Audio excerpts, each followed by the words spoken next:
Pakistan Peoples party کا مطالبہ ہے کہ الیکشنز جلد از جلد کروایا جائے، الیکشنز آئین کے مطابق کروایا جائے، الیکشنز 90 دن میں ہو، تاکہ ہم وہ الیکشنز جیت کے پاکستان کے عوام کا خدمت کر سکیں، پاکستان کا عوام کو ان مشکل معاشی صورتحال سے نکال سکیں۔ اچھا سر، یہ ہوتا ہے کہ جب بھی منتخب حکومتیں چلی جاتی ہیں اور ایسی نگران حکومتیں ہوتی ہیں تو ایک ڈراؤنا سا خواب پیش کیا جاتا ہے، یقیناً وہ ہمارے ذریعے ہی پیش کیا جاتا ہے، اور اس میں یہ ہوتا ہے کہ بہت سارے بھاگ گئے، کرپٹ ہو گئے، لٹ گئے، پھٹ گئے، اسٹاف لسٹ میں نام آ گیا، آپ دبئی بھاگ گئے، نہیں آئیں گے، زرداری صاحب چھپ گئے۔ یہ کیا ڈراؤنا خواب کون پیش کرتا ہے؟ آپ نے ایک تقریر کی تھی قومی اسمبلی میں کہ بڑھو ایسا نہ کرو، مگر پھر بھی وہ ڈرے نہیں۔ میرے خیال میں جہاں تک میڈیا میں جو باتیں چلتے ہیں، جو ایک ماضی آپ کے سامنے ہے کہ مسلسل پاکستان پیپلز پارٹی کا کردار کشی کا ایک پروپیگنڈا کا مہم آج سے نہیں، شہید محترمہ بینظیر بھٹو کے دور سے، شہید ذوالفقار علی بھٹو کے دور سے چلتا آ رہا ہے، اور ہر بار ہم نے وہ پروپیگنڈا کرنے والے، وہ کردار کشی کرنے والے کو اپنا کارکردگی سے ان کو منہ توڑ جواب دیا ہے، اور آج بھی پاکستان کی تاریخ آپ کے سامنے ہے۔ صدر زرداری نے اس ملک میں 30 سال سے زیادہ سیاست کیا ہے، یا حکومت میں رہا ہے یا جیل میں رہا ہے۔ آج تک صدر زرداری کا اس ملک میں سیاسی قیدیوں میں سے سب سے زیادہ اس کا وہ قید رہا ہے، 11.5 سال صدر زرداری نے جیل میں گزارا ہے سزا کے بغیر، اور آج کل ہم سن رہے ہیں کہ جن سیاستدانوں کو اس تکلیف سے گزرنا پڑ رہا ہے، ان کو بہت مشکلات کا سامنا وہ بہت مشکلات کا سامنا کر رہے ہیں، تو ان کو ہم پیغام دلانا چاہ رہے ہیں، ان کو ہم حوصلہ دلوانا چاہ رہے ہیں، ان کو ہم بتانا چاہ رہے ہیں کہ گھبرانا نہیں، اب جو ہے وہ وقت ہے کہ آپ اور آپ جیسے سیاستدان جو کبھی سیاستدان نہیں رہے، ابھی آپ سیکھے، آپ کا ایکسپیرینس ہو رہا ہے، آپ کا ٹریننگ چل رہا ہے، اور آپ کو اب سیاستدان بنایا جا رہا ہے، اور یہ میرا خیال ہے پاکستان کے لیے اور پاکستان کی جمہوریت کے لیے بہت ضروری تھا کہ جو اس ملک میں ہر بار اپنے آپ کو ایک کٹ پتلی کے طور پہ سامنے لے کر آتے ہیں اور پاکستان پہ مسلط ہوئے، اور جن کا مسلط ہونے سے پاکستان کی معیشت سے لے کے ہمارا نیشنل سیکیورٹی اور لا اینڈ آرڈر کے صورتحال پر جو اثر ہوا ہے، اور جس طریقے سے وہی کٹ پتلیاں جن میں 30 سال کی انویسٹمنٹ چل رہا تھا، وہ مئی 9 پہ ملٹری کے ادارے پہ حملے کیے، کو کمانڈر ہاؤس پہ حملہ کیا، جناح ہاؤس پہ حملہ کیا، GHQ پہ حملہ کیا۔ یہ اب انشاءاللہ تعالیٰ ایک ایسے سبق ہے کہ ان کو بھی ہمیں سبق سکھانا ہے جنہوں نے یہ حملہ کیا، کہ خبردار آگے جا کے کوئی بھی سیاستدان، کوئی بھی اس ملک کی شہری یہ سوچے بھی نہ کہ ہمارے اثاثے ہیں، جو ہمارے ادارے ہیں، ان پہ اس طریقے سے حملہ کرے۔ اور ان کے لیے بھی ایک پیغام ہے، ایک واضح پیغام ہے، جو کٹ پتلیاں بناتے ہیں، جو کٹ پتلیاں کی تلاش میں ہوتے ہیں، جو اس ملک پہ کٹ پتلیاں مسلط کرنے چاہتے ہیں، ماضی میں کیے ہیں اور شاید آج بھی سوچیں کہ ہم آگے جا کے یہ کرنا چاہتے ہیں، کہ آپ کو بھی پاکستان کے عوام خبردار کہتے ہیں کہ ہمارے اوپر اس قسم کے ایکسپیریمنٹس کرنا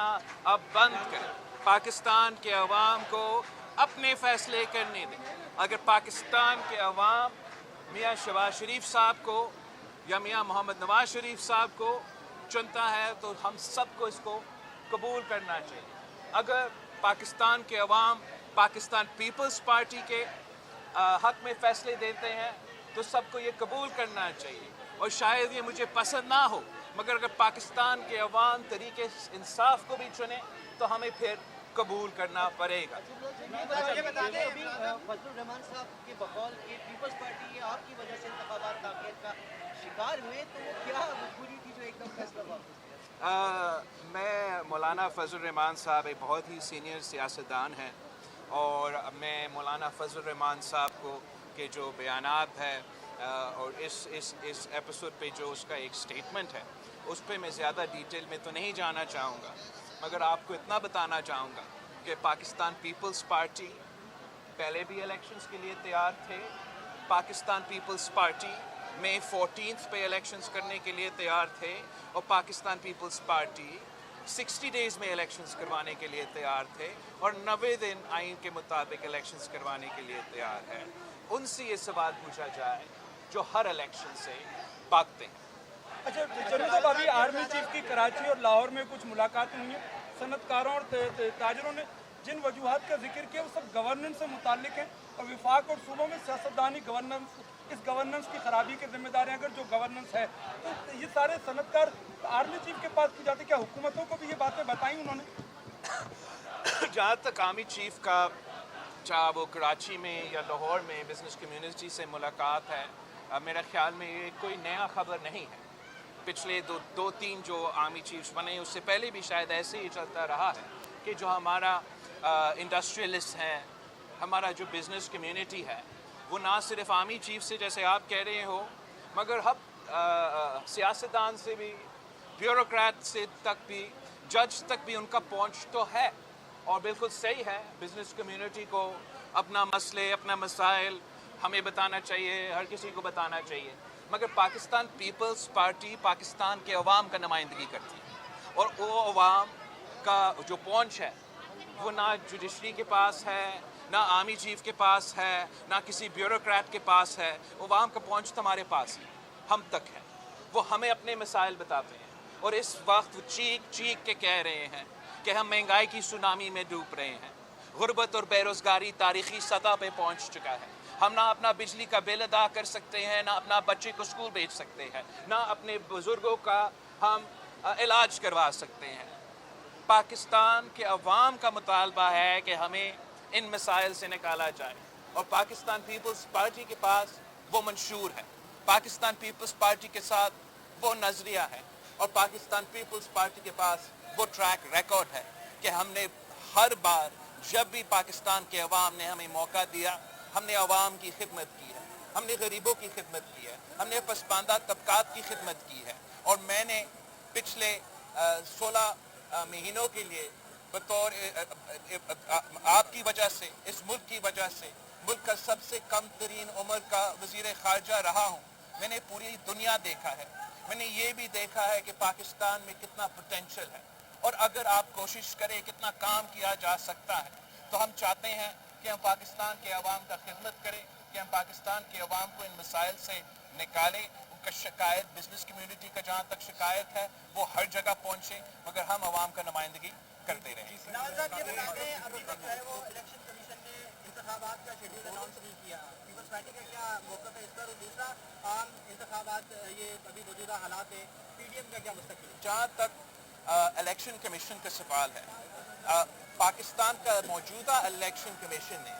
अपना पिछला 4 साल की कारकर्दगी से अपना जो एक स्टैंडर्ड है, एक क्रेडिबिलिटी है पाकिस्तान के अवाम के सामने, उन्होंने वो तो साबित कर लिया। आप डास्का का इलेक्शन उठा के देखें, जब उन्होंने धांधली करने की कोशिश किया था तो इलेक्शन कमीशन ने वो धांधली पकड़ा, वो धांधली नहीं होने दिया। और हमें आज भी वही उम्मीद है कि जो हमारा इलेक्शन कमीशन ने जैसे डास्का का इलेक्शन में अपना कारकर्दगी को साबित कर दिया है कि वो फ्री एंड फेयर इलेक्शंस करवाना चाहते हैं, वो आज भी हमें फ्री एंड फेयर इलेक्शंस करवा के देगा। हमारा एक पाकिस्तान पीपल्स पार्टी का और इलेक्शन कमीशन का और पाकिस्तान डेमोक्रेटिक मूवमेंट का आइन के मुताबिक जो हमारा इंटरप्रिटेशंस है उसमें एक फ़र्क है, एक इख्तिलाफ राय है। पाकिस्तान पीपल्स पार्टी के ख्याल में आइन के मुताबिक इलेक्शंस को 90 दिन में होने चाहिए, दूसरी जमातों के और इलेक्शन कमीशन के मुताबिक इलेक्शंस जो है वो डिलिमिटेशंस के बाद होना चाहिए। पाकिस्तान पीपल्स पार्टी ने इलेक्शन कमीशन से इंगेज किया। हमारा इंगेज करने के बाद हमने ये नोट किया और अप्रिशिएट किया कि इलेक्शन कमीशन ने वो जो डेट्स डिलिमिटेशंस के थे वो आगे लेके आए हैं, और ये एक मेरे ख्याल में एक मुनासिब इशारा था कि इलेक्शंस तो वो भी ज़्यादा जल्दी करवाना चाहते हैं। मगर आज भी پاکستان پیپلز پارٹی کا یہ خیال ہے کہ الیکشن کمیشن کو الیکشن ڈیٹ اناؤنس کرنا چاہیے.